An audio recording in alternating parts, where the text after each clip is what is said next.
ओमन कहिन की विदेश ले लौटैया हजारों यात्री मन ला राज्य सरकार के मदद ले तैयार करे गे क्वारंटाइन सुविधा वाले केंद्र में भेजे जाथे। इही बीच स्वास्थ्य मंत्रालय ह देश भर में कोरोना वायरस ले संक्रमण के 126 मामला के पुष्टि करे हे। मंत्रालय ह कोविड-19 के सेती महाराष्ट्र ले देश में 30 मनखे के मौत होए के पुष्टि करे हे।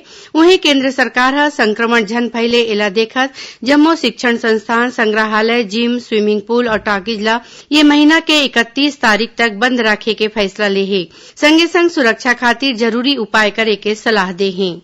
छत्तीसगढ़ में घलो कोरोना वायरस के संक्रमण ले बांचे बर जम्मो सावधानी बरते जाथे। रायपुर के स्वामी विवेकानंद विमानतल में विदेश ले लौटैया लोगन के जांच के व्यवस्था अउ बने ढंग ले करे जाए ये निर्देश स्वास्थ्य सचिव निहारिका बारिक सिंह माना के आइसोलेशन सेंटर में कोविड-19 पर बनाए गए राज्य स्तरीय कोर कमेटी के बैठका में दीन।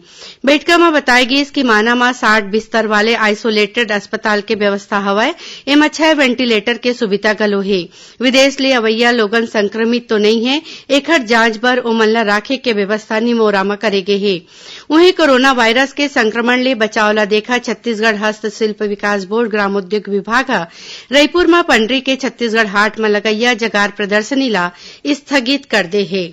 भाजपा के प्रदेश अध्यक्ष विक्रम उसेंडी हा पार्टी के सबो इकाई और कार्यकर्ता मन ले कोरोना वायरस के रोकथाम बर जन जागरण अभियान चला के लोगन ला जागरूक करे के बात कहिन। श्री उसेंडी हा केंद्र सरकार कोती ले जारी करे गे हेल्पलाइन नंबर 011239780046 मा फोन करके मदद लेके अपील करिन है। राष्ट्रीय स्वास्थ्य मिशन में प्रदेश के 6 ठिन जिला चिकित्सालय में मुफ्त में डायलिसिस सुविधा शुरू करे गे हे। स्वास्थ्य मंत्री टीएस सिंहदेव हा आज रायपुर ले वीडियो कॉन्फ्रेंसिंग ले कांकेर, महासमुंद, दुर्ग, बिलासपुर, कोरबा और जसपुर जिला अस्पताल में ये सुविधा शुरू करीन। जीवन धारा नाव ले चलत ये योजना में जिला अस्पताल में किडनी के मरीज मन ला मुफ्त में ये सुविधा मिल सकही। प्रधानमंत्री किसान सम्मान निधि योजना में देश में अब तक 8,69,79,000 ले ज्यादा किसान मन ला वित्तीय सहायता देगे हे। ये जानकारी केंद्रीय कृषि मंत्री नरेंद्र सिंह तोमर हा आज लोकसभा में एक सवाल के लिखित जवाब में दीन।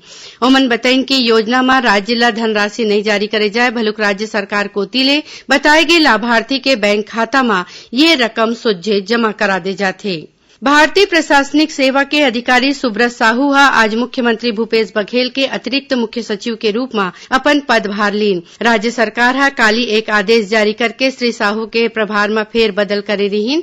ओमन ला मुख्यमंत्री के प्रमुख सचिव गौरव द्विवेदी के जगह में पदस्थ करे गे हे। एकर संगे संग ओमन ला गृह, जेल और ऊर्जा विभाग, इलेक्ट्रॉनिक्स, सूचना प्रौद्योगिकी, वाणिज्य और उद्योग विभाग के अतिरिक्त प्रभार सौंपे गे हे।